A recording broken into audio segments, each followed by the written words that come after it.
There's a lot of history and complexity that's led to the Houthi disruption of shipping lanes in the Red Sea. What isn't complicated is Britain's double standards when it comes to bombing the Houthis while offering Israel a carte blanche in Gaza. Andrew Fisher is a columnist for the newspaper and Labour's former director of policy under Jeremy Corbyn. He had this to say on Sky News. I think what it highlights is the extreme double standards. Here we are, the Houthis have been attacking shipping lanes, no deaths so far, thankfully. Israel's been bombarding Gaza for the last 3 months. Tens of thousands of people died, children being amputated without anaesthetic, and that's fine. No sanctions on Israel, no strikes against them, no arms embargo.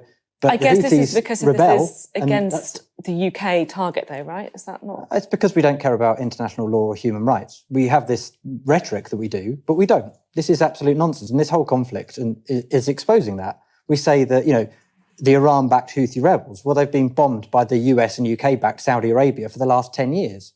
Actually, the last Labour administration was calling for sanctions on Saudi Arabia over this for an arms embargo. Hilary Benz, somebody who's serving under Keir Starmer, was leading this within the last shadow cabinet. So, we talk about this in completely bizarre ways that spins it into this sort of thing of one side is bad and the other side's crimes are airwashed. I mean, we've got a case in the International Court of Justice today brought by South Africa against Israel for genocide.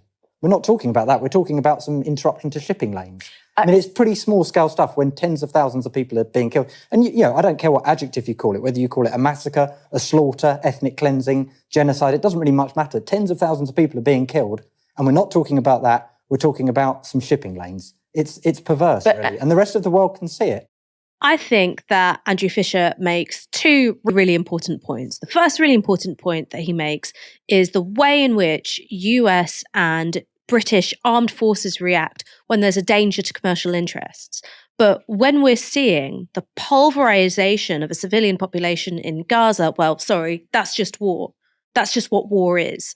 So you've got a regard for international law and norms when it comes to nations which don't hold a lot of diplomatic sway. But when it's Israel, to whom we provide diplomatic cover and arms sales, and in the case of the US, vast quantities of military aid, international law doesn't apply. We will contort ourselves into a falsely held belief that Israel is somehow abiding by international law in its targeting of civilian infrastructure. And I think the second really important point that Andrew Fisher makes is about the way in which the rest of the world sees Britain and America at this moment. Because when you turn on Sky News or you open up the newspapers today, there is this phenomenal confidence, which I think is born out of ignorance, displayed by the British political and commentary class. I was just reading in The Telegraph an article by Hamish de Breton Gordon saying that Britain and America must bomb Houthi bases into rubble and bomb them again if they don't get the message.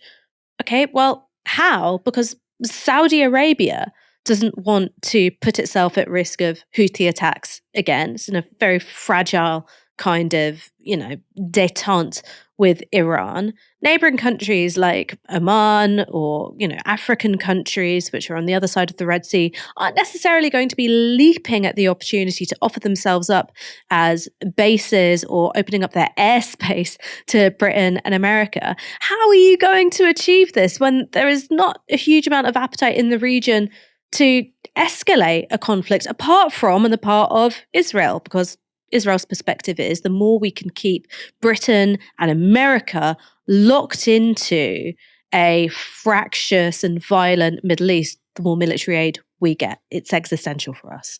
So very, very important points made there by Andrew Fisher. Aaron, do you perceive a big gulf between how Britain views its action in Yemen and how the rest of the world is seeing it? Of course, there's a massive gap. I mean, there was a massive gap in previous times, but now look, as I said earlier, we haven't grasped that the world has changed. We talk about the rise of a multipolar order. What does that mean? Well, it means that the Iranians can now manufacture drone technology, which is about 10 years behind the US. It means that Yemenis have anti-ship missiles with a range of 800 kilometers. It means that they can take over large ships using, what look like special forces with helicopters onto a moving vessel. These are not little Somali pirates in a rubber dinghy. We look at these things in a very strange way, I think. And look, frankly, again, like I say, that's because the media is not informing the public about this stuff. How many people out there know that US service personnel have suffered 100 plus attacks in Syria and Iraq from Iraqi militias, backed by the Iranians? They are a proxy, since October. And there has been specific declarations by the leaders of those militias. You can choose to believe them or not, but they've said it. We will stop this once the war in Gaza stops. How many times has that been repeated in the British media, particularly in broadcast? I haven't really heard it. Going back to the point Andrew made about shipping lanes, I sort of disagree. I think they do matter immensely. They clearly don't matter as much as what's going on in Gaza, but they matter immensely. And it's precisely for that reason that I think what the Americans and the British are doing is insane. Because through the Red Sea, and just to again reiterate to our audience, you have the Red Sea on one side, going between East Africa, the Horn of Africa, and the Arabian Peninsula. You have the Strait of Hormuz and the Persian Gulf between Iran and Saudi. Through those two channels of water, you've got about 40% of globally traded oil going through there. 40% globally traded oil. And what you're basically seeing here is a bet that if we bomb some people in Yemen, that will somehow stop. Okay, well, let's say you're wrong. Let's say it escalates. Where does this end? Well, it ends with some kind of blockade of both sections there, either side of the Arabian Peninsula. And that's 40% of globally traded oil. What does that mean? It means global energy prices will go up. And it's something I've said a lot recently, but I really think it's lost to some extent on a European audience, is that actually the United States, as a net exporter of energy, doesn't really care. I mean, they care. Global inflation is going to hit their consumer, but it's going to destroy Europe. Because Europe is this massive importer of hydrocarbons. And in fact, as we've seen with the war in Ukraine, the US filled the gap left by the Russians by exporting liquid natural gas to Europe. So the US is an exporter of energy. It's a beneficiary in these kinds of situations on balance. Europe, meanwhile, is screwed. And what do we have? We have the British and the Germans like little clapping seals doing whatever the US wants. Although what's key here, Ash, is that people supporting these strikes last night include the Dutch, makes sense. Obviously, a huge maritime sector in the Netherlands, proportional to its economy. The Germans, make sense.